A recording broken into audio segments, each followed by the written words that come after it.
Hello student, let us continue with our chapter. ये chapter में हम ये फ्रीडम स्ट्रगल के लिए जो मूवमेंट हो रही है उसके बारे में देख रहे थे। जो एक आंदोलन चला रहा था, गांधी जी ने जो फाइनल बोल दिया था कि हम आखिरी लड़ाई करेंगे, डू और डाई, है ना, मरो या मारो करके कैसे भी करके हम स्वतंत्रता हासिल करके रहेंगे। Failure of the government in crushing the struggle. हमारी जो ये स्ट्रगल चल रही थी तो ब्रिटिश गवर्नमेंट जो है वो हमारी ये मूवमेंट को क्रश करने की कोशिश कर रहे थे, दबाने की कोशिश कर रहे थे, और उसमें किस तरह वो फेल हुआ। Government tried to suppress the movement with hard hand. Government जो है, ब्रिटिश सरकार, ये बहुत सख्त कड़काई से हमारी ये आंदोलन को खत्म करने की या दबाने की कोशिश कर रहे थे। The struggle started from a small and to a large extent by ransacking government system. छोटे से लेके बड़े ऐसे ये स्ट्रगल शुरू हो गई थी। More than 70,000 people were imprison. करीबन 70,000 से 70,000 पीपल को अरेस्ट कर दिया, जेल में डाला गया। 538 गन शॉट्स वेर फायर्ड, इतना फायरिंग किया। 1028 पीपल लॉस्ट देयर लाइफ्स, जिसमें से 1028 लोगों ने अपनी जान गंवाई। 3,200 पीपल वेर इंजर्ड, 3200 पीपल जो थे वो घायल हुए। Students were injured in gun shots, specially in Ahmedabad and Patna. Patna और अहमदाबाद में जो स्टूडेंट थे वो गन शॉट में बहुत इंजर्ड हुए। A unique political consciousness was created among the people. People में इससे एक यूनिक पॉलिटिकल अवेयरनेस क्रिएट हुआ। This movement gave clear warning to the British government and a message to the world at large that India cannot be enslaved anymore.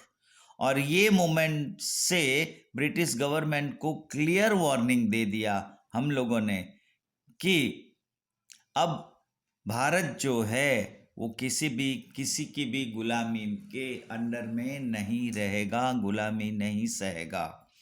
The struggle really signal by the people of India to Britishers to quit India. ये जो struggle थी वो real में signal दे दिया people of India के द्वारा, Indian people ने Britishers को, कि अब आपको भारत छोड़ना होगा, to quit India. The people of India now wanted full independence. अब जो भारत के लोगों को पूरी आज़ादी चाहिए थी, पूरी स्वतंत्रता हासिल करनी थी। The amendment for dominion status was almost invisible by this struggle. ये स्ट्रगल के जरिए जो भी डोमिनियन स्टेटस था वो पूरा इनविजिबल हो गया। After a struggle of 5 years India achieved independence. और 5 साल के बाद भारत देश ने वो आज़ादी हासिल की।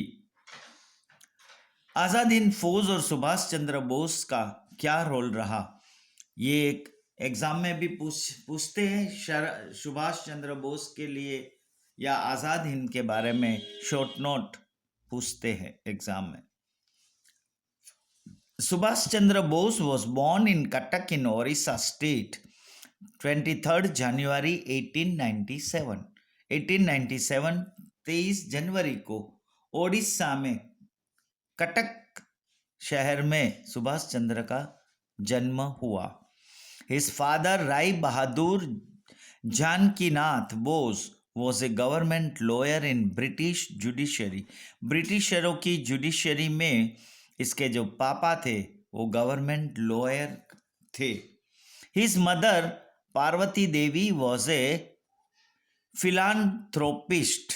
उसकी जो मदर थी वो एक लोगों को हेल्प करने वाली नेचर वाली थी, हेल्प सबको करने थी। Prediction was that this Bengali lad will become sincere servant of Britishers. ऐसा माना जाता था कि इसके पापा मम्मी को देख के ऐसा लगता था कि ये ब्रिटिशर्स के साथ रहेंगे। But he went on to become a staunch freedom fighter against British empire. लेकिन इन्होंने ब्रिटिश एम्पायर के सामने फ्रीडम फाइटर के लिए बहुत ही साथ दिया, मतलब हमको साथ दिया, उसका ओपोज किया।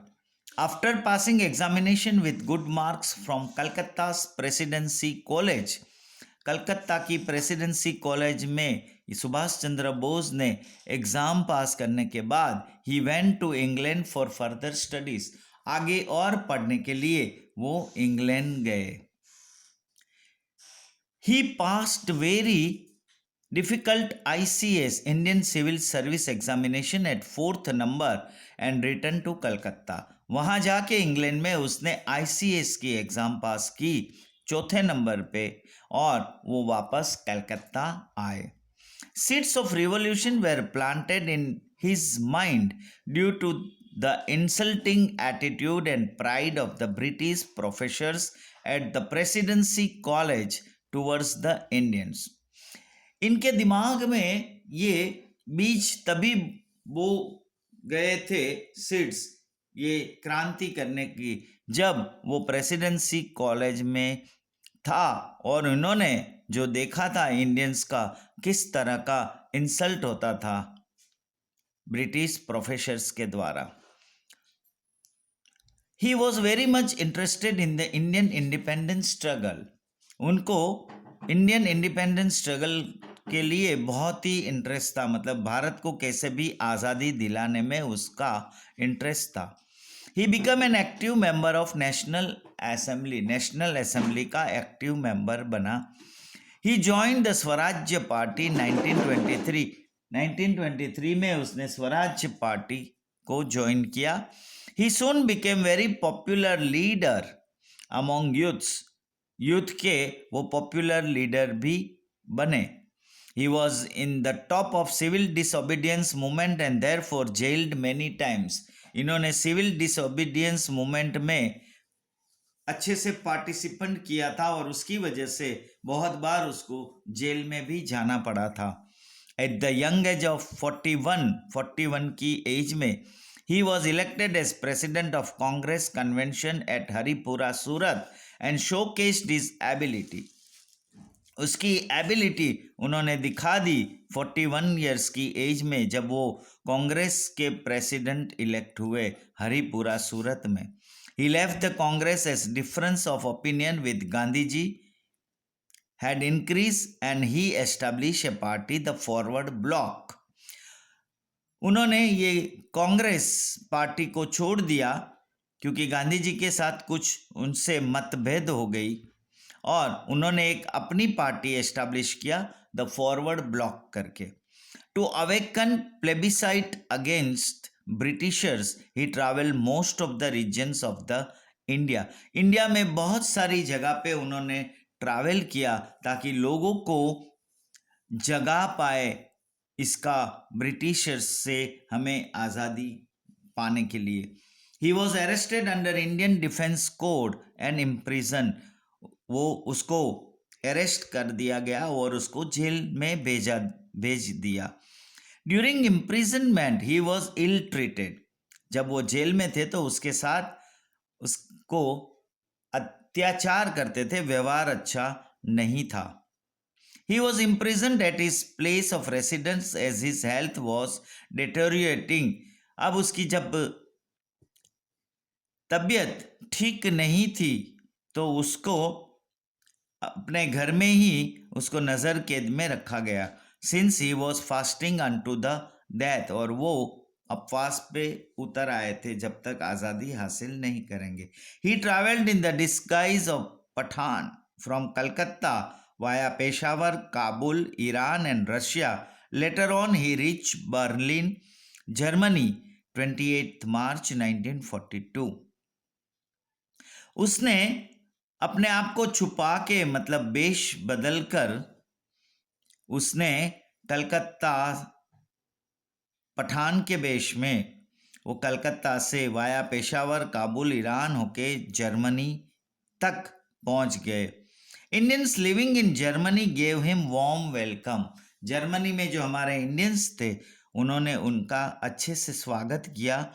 He urge the people of India through Berlin radio to fight against British empire.